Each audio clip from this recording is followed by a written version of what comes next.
Hi, my name's Phil. I like talking about politics, and in this video, I'd like to discuss how in the same week that it's finally been accepted that Boris Johnson's promise of 40 new hospitals, no matter how you define them, is not going to be met. We are also seeing reports that dozens of hospitals have been neglected for so long that their roofs could just collapse, endangering both staff and patients.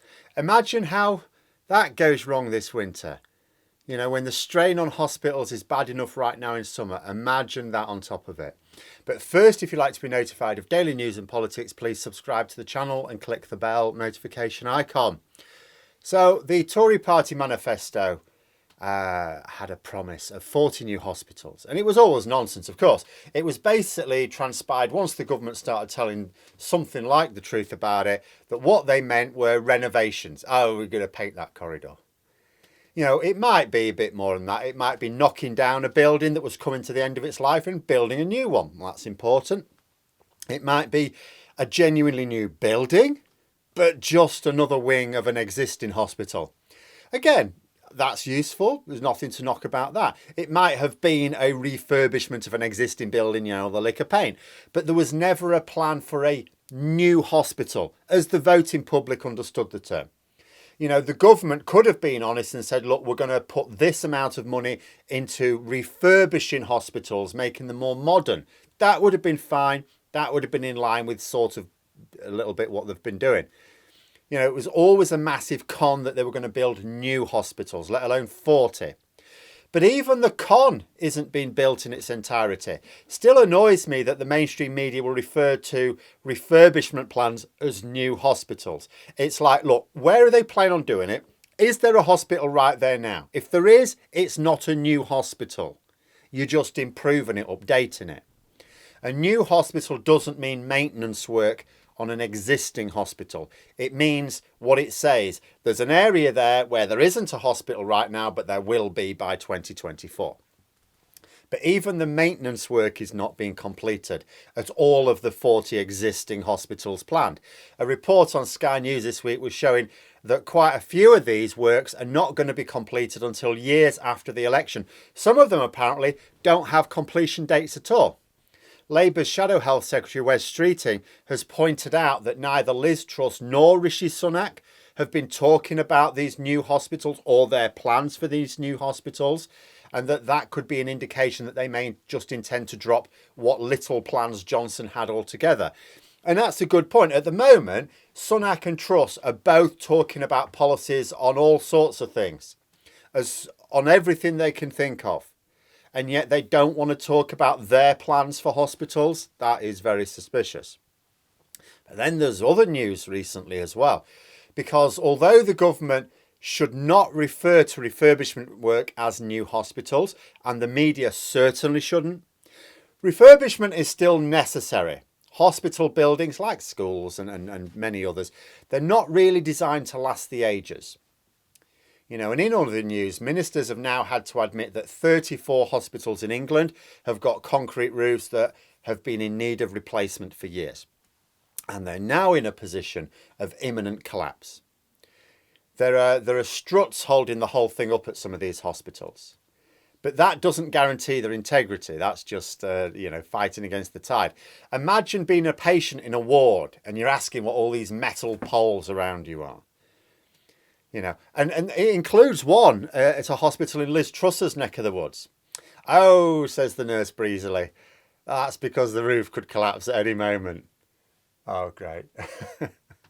Right, nice one. You know, and the reason for this is the particular type of roof in question, this particular type of concrete roof, has a limited lifespan of about 30 years.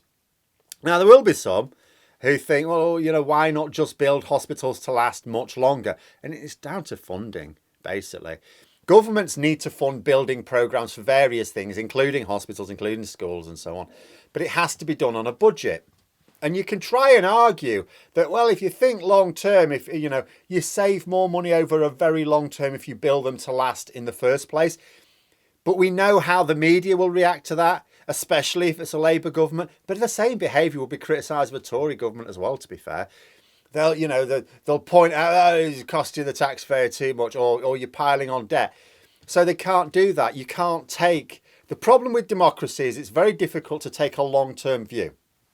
You know, any investment, here's the problem for a government, even a relatively good government, any spending they have, you know, will be put under severe scrutiny at the next election. So if you spend, and governments will have to do this now and then, if you've got to spend on something where you're not going to see the benefits for 25, 30, maybe even 50 years, you know, like Brexit, then the electorate will look at it and go, well, hang on a minute, I'm not even going to be around there then. So governments build for a generation with the expectation that a future government will refurbish later on. And it sort of works. It's how the political system works. It does sort of work. It's not that bad. 30 years is fine. There's no reason why a government 25 years in the future shouldn't be able to get on with dealing out of their own budgets. The problem with the system is when a particularly corrupt government comes along that doesn't mind piling on the debt or whacking up the taxes, but wants to give all the money raised to their equally corrupt mates and political backers, and the public let them. And the public keep voting them in for 3 more general elections. That's when you get a problem. That's where we are now. These roofs could and should have been dealt with before now. And the worst thing about this is there's nothing in this article I was reading that suggests the government is acting urgently to address the problem. They're talking about the money they've already put into the system. Yeah, but you put this money in the system and we've already got these problems. You didn't put enough in, did you? It quoted Liz Truss bringing up this very problem at one of her local hospitals in one of the Tory party hustings. Truss apparently acknowledged that some hospitals were falling apart, in her words, I think, including one near her. She knows about it. What the article didn't mention is what she's going to do about it. Now, is this, I wasn't watching the hustings myself. Was it a journalistic oversight? Or did she not actually say what she was going to do about it as Prime Minister? And can you imagine, aside from the human cost, right, what would be the political cost to Truss? Because that's all she'll care about.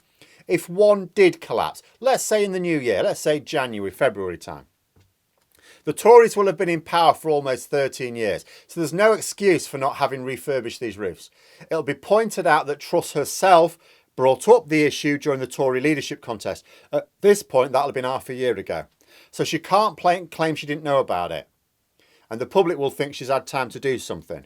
It will be asked why she didn't urgently address the problem when she became Prime Minister. She knew about it after all. What's she going to say?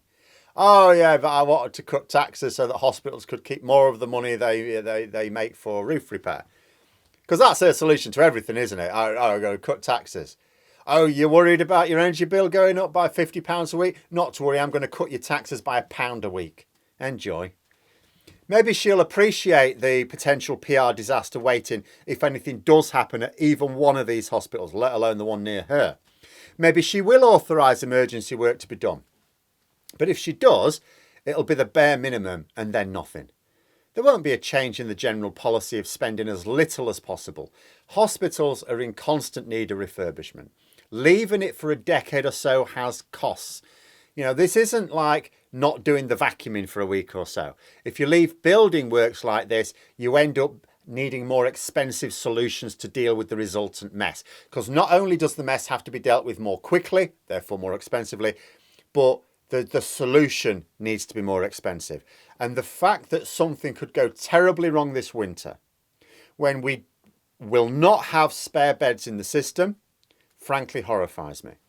But those are my thoughts. Let me know yours in the comments below. Hope you found the video interesting. If you did, please click the like button. And if you'd like to support the channel further, the join button for memberships. And until next time, I'll see you later.